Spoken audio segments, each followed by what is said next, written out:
Long before the neon glow of Bangkok, before tourists traced temple spires with their cameras, and before Thailand became a crossroads of modern Asia, this land was shaped by rivers, monsoons, and belief. The story of Thailand begins not with borders, but with water. The slow, powerful movement of the Chao Phraya River, carrying people, trade, and ideas through fertile plains where early communities learned to grow rice, build societies, and imagine kingship. Ancient cultures flourished here thousands of years ago, absorbing influences from India and China, blending them into something distinctly their own. Hindu cosmology mixed with Buddhism, shaping a worldview where rulers were not just political leaders, but moral guardians of balance and harmony. By the 13th century, the first Thai kingdom emerged at Sukhothai, often remembered as the birthplace of the Thai nation.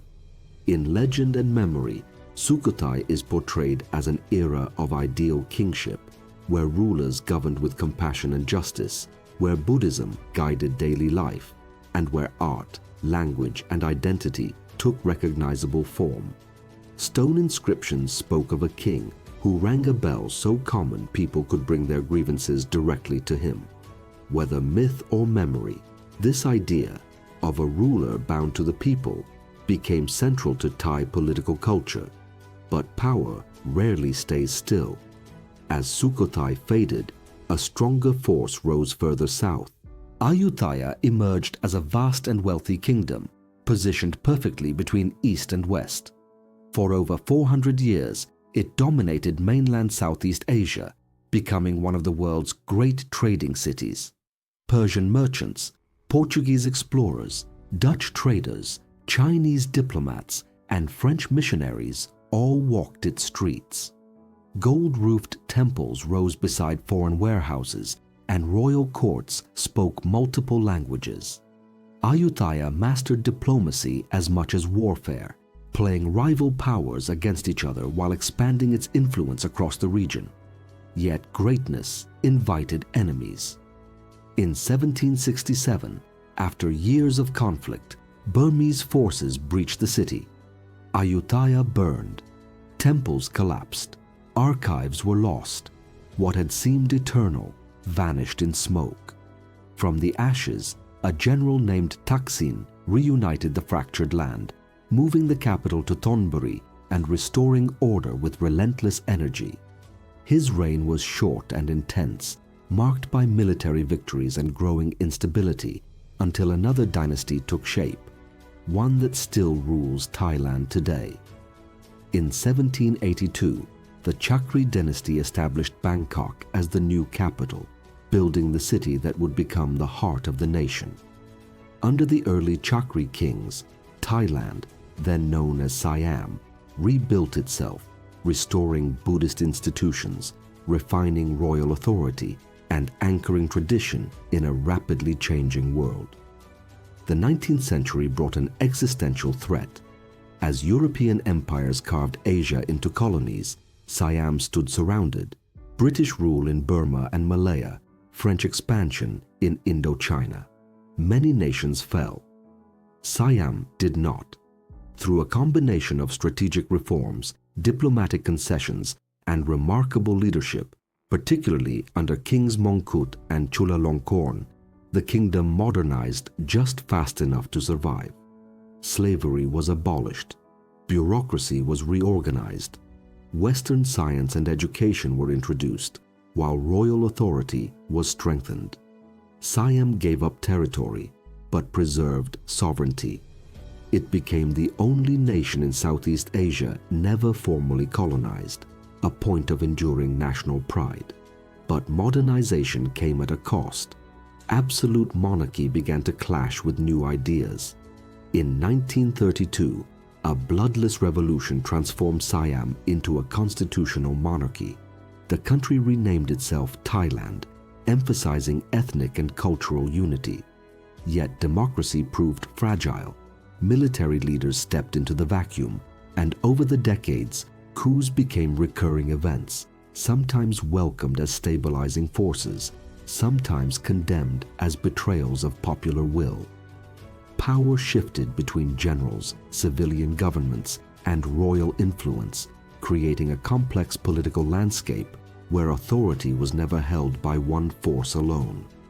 World War II pulled Thailand onto the global stage in new ways. Allied with Japan, yet quietly supporting resistance movements, the country navigated survival once again. In the post-war years, Thailand aligned closely with the United States, becoming a frontline state during the Cold War. American bases appeared. Economic aid flowed in. Cities expanded. Rural populations moved toward opportunity, and Bangkok transformed from a river city into a sprawling metropolis of concrete traffic and ambition. By the late 20th century, Thailand had become an economic success story. Manufacturing boomed. Exports surged. A new middle class emerged. Skyscrapers rose beside temples, and tradition adapted rather than disappeared. Buddhism remained central, the monarchy deeply revered, and festivals continued to mark the rhythm of life.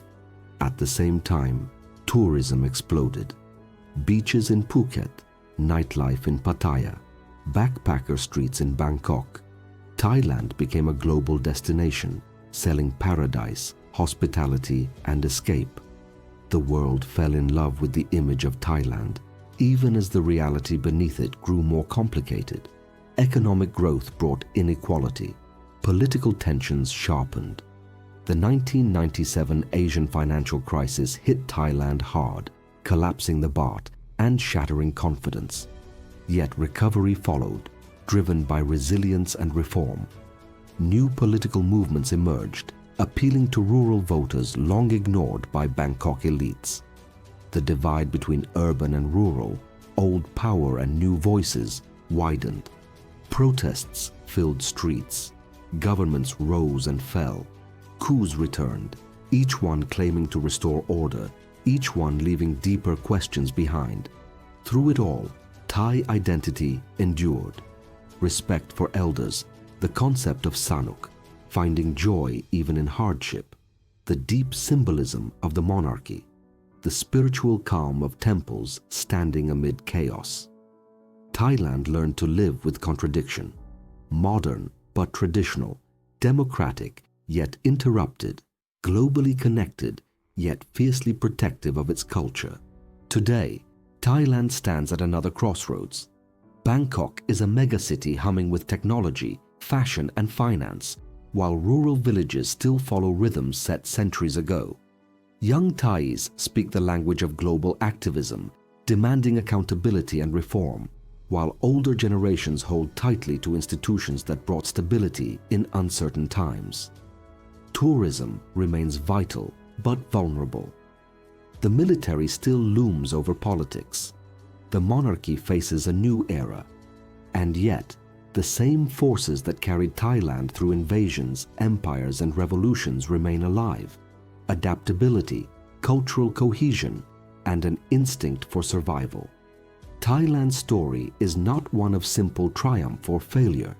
It is a story of balance, between power and belief, between past and future, between who the nation has been and who it is still becoming.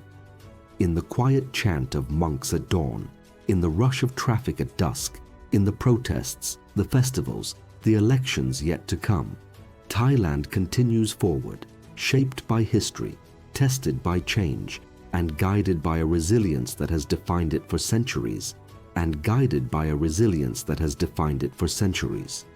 As Thailand moves deeper into the 21st century, the weight of its history presses more closely against the present.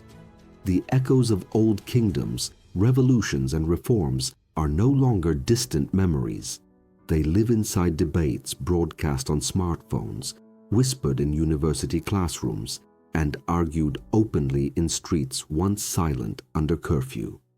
A new generation has come of age, one that did not experience the Cold War, that grew up connected to the world through screens, and that questions traditions not to destroy them, but to understand where they still belong. These young voices speak a language shaped by global culture, yet grounded in Thai reality. They challenge military dominance, ask difficult questions about power, and demand a future that feels earned rather than inherited. The monarchy, long the emotional center of the nation, enters an era unlike any before. For decades, it served as a unifying symbol above politics, a stabilizing presence during moments of crisis. But symbols, too, must adapt. In modern Thailand, reverence coexists with scrutiny, loyalty with curiosity. The institution remains deeply embedded in Thai identity, but it now exists in conversation with a society more educated, more vocal, and more connected than at any other time in its history. How this relationship evolves may shape the nation's path more than any single election or coup. The military, meanwhile, continues to cast a long shadow. To some, it represents order in moments of instability. To others, it is a barrier to true democratic expression. Thailand's repeated cycles of intervention have created a paradox: stability without certainty, control without resolution. Each return to civilian rule carries hope, and each interruption leaves scars. Yet, even here, change moves slowly, persistently. Civil institutions strengthen, courts assert themselves, media, despite pressure, adapts and survives. Progress does not arrive as a revolution, but as a gradual shift in expectations. Economically, Thailand remains a regional powerhouse, balancing industry, agriculture, and services with careful precision. Factories hum on the outskirts of cities, exporting cars, electronics, and textiles across the globe. Rice fields still stretch across the countryside, sustaining both tradition and livelihood. Tourism, once taken for granted, has been forced to reinvent itself, learning the hard lesson that paradise is fragile. Sustainability, cultural preservation, and resilience now shape conversations once driven only by growth and profit. Culturally, Thailand continues to perform a delicate dance between old and new. Traditional ceremonies coexist with pop concerts. Ancient temples stand beside luxury malls. Social hierarchies soften, but respect remains central. Buddhism, though challenged by modern life, still offers a moral compass, reminding people of impermanence in a world obsessed with speed. Even conflict is often softened by a uniquely Thai instinct to avoid open confrontation, to preserve harmony where possible, to smile through tension without forgetting its presence. Thailand's role in the region is also evolving. Once defined by survival among empires, it now navigates competition between global powers, balancing relationships with China, the United States, and its ASEAN neighbors. It positions itself as a bridge, economically, culturally, strategically, while guarding its independence with the same careful diplomacy that once kept colonizers at bay. History has taught Thailand that neutrality is not passivity, but strategy.